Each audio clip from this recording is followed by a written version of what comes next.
रात के करीब 11 बजे थे। एक 22 साल का लड़का अपने कमरे में अकेला बैठा फोन की स्क्रीन देख रहा था। कॉलेज खत्म हो चुका था। नौकरी अब तक नहीं मिली थी। स्क्रीन पर एक नोटिफिकेशन आई, आज ही डिपॉजिट करो, कल करोड़पति बनो। आईपीएल का मैच चल रहा था। उसने 500 रुपए लगाए, जीत गया। अगले हफ्ते 5,000 लगाए। 3 महीने के अंदर उसकी बहन की शादी के लिए रखे हुए पैसे खाते से गायब हो चुके थे।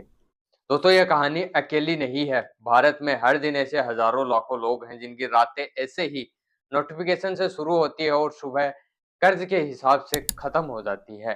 और सबसे चौंकाने वाली बात यह है, ये सब कुछ एक ऐसे सिस्टम में हो रहा है जो कानूनन पूरी तरह से बैन है, फिर भी हर दूसरे स्मार्टफोन में मौजूद है। आज हम बात करेंगे ऑनलाइन बेटिंग एप्स की, कैसे ये चलते हैं, कौन इन्हें प्रमोट करता है, पैसा आखिर जाता कहाँ है, और सबसे जरूरी, जब सरकार ने इतना सख्त कानून बना दिया तो ये पूरा धंधा बंद क्यों नहीं हुआ।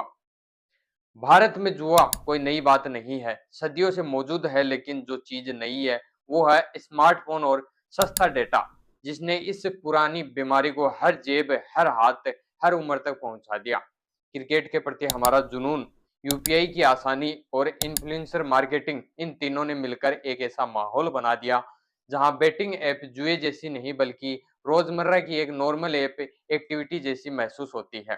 क्रिकेट का स्कोर देखने वाला वही ऐप कुछ टैब के बाद बेटिंग इंटरफेस बन जाता है। समस्या सिर्फ पैसे गंवाने तक सीमित नहीं है। दावा किया जाता है कि ये प्लेटफॉर्म यूजर से आधार, पैन और बैंक डिटेल तक मांग लेते हैं, और ये डेटा कहाँ जाता है इसकी कोई पारदर्शिता नहीं है।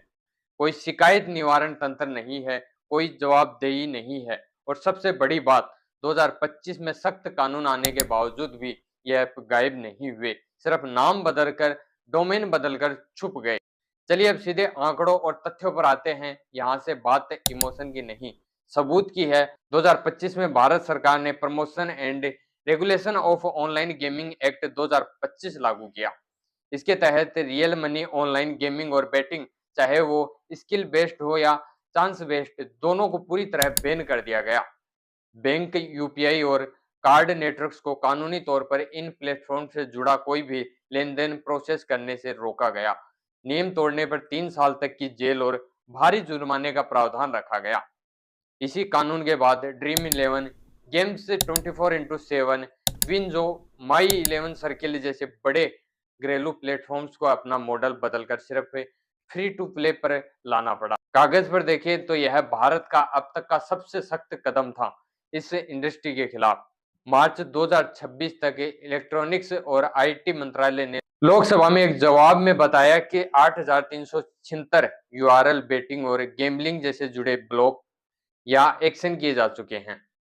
इनमें से 4,800 से ज्यादा सिर्फ इसी नए कानून के लागू होने के बाद ब्लॉक हुए। जनवरी 2026 में सरकार ने अतिरिक्त 442 वेबसाइट ब्लॉक की। नंबर देखकर लगता है सरकार आक्रामक तरीके से काम कर रही है, और सच में कर भी रही है, लेकिन यहीं से असली कहानी शुरू होती है। ब्लॉकिंग की रफ्तार जितनी तेज है, बाईपास की रफ्तार उससे भी तेज है। बैन के बावजूद क्यों चल रहा है सब कुछ, उसके बारे में हम बात करते हैं। तमिलनाडु में जनवरी 2026 में एक सर्वे में पाया गया कि बैन लगने के बाद विदेशी बेटिंग एप्स इस्तेमाल में 15.2% की बढ़ोतरी हुई। पड़ी दोबारा ये बैन होने के बाद में इस्तेमाल बढ़ा, घटा नहीं। विशेषज्ञों का कहना है कि मिरर डोमेन और यूपीआई जैसे घरेलू पेमेंट मेथड के जरिए यूजर्स आसानी से पाबंदी को बाईपास कर लेते हैं।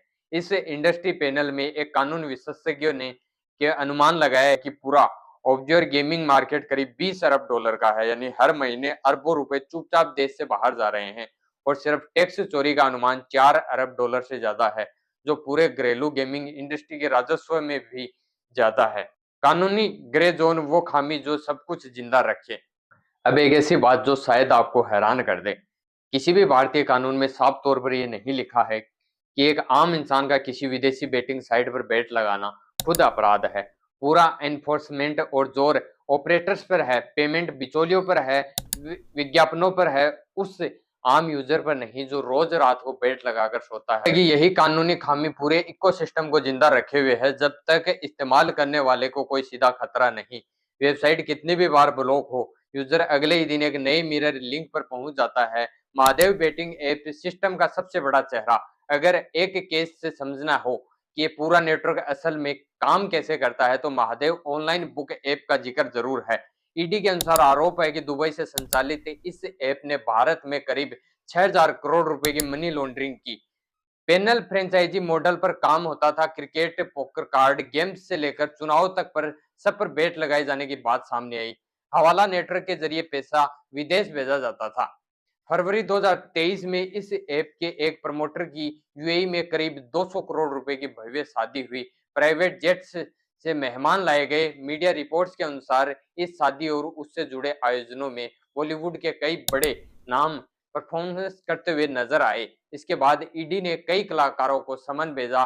कुछ पर प्रमोशन के बदले पैसे लेने का आरोप लगा, तो कुछ को सिर्फ बयान दर्ज कराने के लिए बुलाया गया। जब कोई जाना पहचाना भरोसेमंद चेहरा किसी प्लेटफॉर्म से जुड़ता दिखता है तो लाखों आम लोग बिना सोचे उस पर भरोसा कर लेते हैं। यही भरोसा इस पूरे धंधे का सबसे बड़ा हथियार है। तो सवाल यह है, जब कानून इतना सख्त है, ब्लॉकिंग इतनी तेजी से हो रही है, फिर भी ये सिस्टम रुक क्यों नहीं रहा? जवाब 3 हिस्सों में बटा हुआ है। पहला, टेक्नोलॉजी कानून से हमेशा तेज भागती है। एक साइट ब्लॉक होती है, अगले दिन उसका मिरर डोमेन तैयार मिलता है। वीपीएन का इस्तेमाल अब आम बात हो चुकी है। सिर्फ यूआरएल ब्लॉक करना बिना उस मानसिकता को बदले जो लोगों को इस ऐप्स की तरफ खींचती है, एक अधूरा और सतही समाधान है। दूसरा, रेगुलेशन खत्म होने के साथ सुरक्षा भी खत्म हो गई। कुछ घरेलू प्लेटफॉर्म मौजूद थे, कम से कम एक शिकायत निवारण व्यवस्था थी, कुछ पारदर्शिता थी। ऐसे ही पूरा सेक्टर बैन हुआ, वो थोड़ी बहुत सुरक्षा भी खत्म हो गई। अब यूजर पूरी तरह नियंत्रित अनजान विदेशी ऑपरेटर्स के भरोसे हैं, जहां न पैसा वापस मिलने की कोई गारंटी है, न डेटा सुरक्षा की गारंटी है। तीसरा और शायद सबसे गहरा, ये सिर्फ टेक्नोलॉजी या कानून की समस्या नहीं है, ये एक सामाजिक आर्थिक समस्या है। बेरोजगारी, जल्दी अमीर बनने का दबाव और क्रिकेट जैसे खेल से जुड़ा भावनात्मक लगाव, ये तीनों मिलकर वो जमीन तैयार करते हैं जहां बेटिंग एप्स आसानी से अपनी जड़ें जमा लेते हैं। सोचिए, जिस लड़के के पास नौकरी नहीं, भविष्य साफ नहीं दिखता, उसे एक एड कहता है आज 500 लगाओ, कल 5,000 बन जाएंगे। ये सिर्फ लालच नहीं, ये उस निराशा का फायदा उठाना है जो हमारी अर्थव्यवस्था और नौकरी के बाजार ने पैदा की है। जब तक ये सामाजिक जड़ें नहीं हिलती, सिर्फ यूआरएल ब्लॉक करना पेड़ की पत्तियां काटने जैसा है। जड़ें फिर से नई शाखाएं निकाल लेती हैं, तो इसका हल क्या हो सकता है, उसके ऊपर भी आज हम इस वीडियो के अंदर बात करेंगे। एक, पहला, केंद्रीय स्पष्ट और सुसंगत कानून जो सिर्फ वेबसाइट या ऑपरेटर को नहीं बल्कि पूरे पेमेंट और विज्ञापन इकोसिस्टम को ट्रैक करे, ताकि पैसे का रास्ता रोका जा सके, सिर्फ एक यूआरएल नहीं। दो, स्कूल और कॉलेज स्तर पर डिजिटल और वित्तीय जागरूकता, जब तक युवाओं को साफ तौर पर नहीं समझाया जाएगा कि जल्दी अमीर बनने का कोई असली शॉर्टकट नहीं होता, ये विज्ञापन उन्हें बहलाते रहेंगे। तीसरी हम बात करें सेलिब्रिटी और इन्फ्लुएंसर पर सख्त जवाबदेही। जब कोई बड़ा भरोसेमंद चेहरा किसी प्लेटफॉर्म को प्रमोट करता है तो उसकी एक सामाजिक जिम्मेदारी बनती है। ये सिर्फ कानूनी सवाल नहीं, नैतिक सवाल भी है। और चार, अगर आप या आपका कोई अपना इस जाल में फंस चुका है तो सबसे पहला और सबसे जरूरी कदम है इसे छुपाना बंद करना।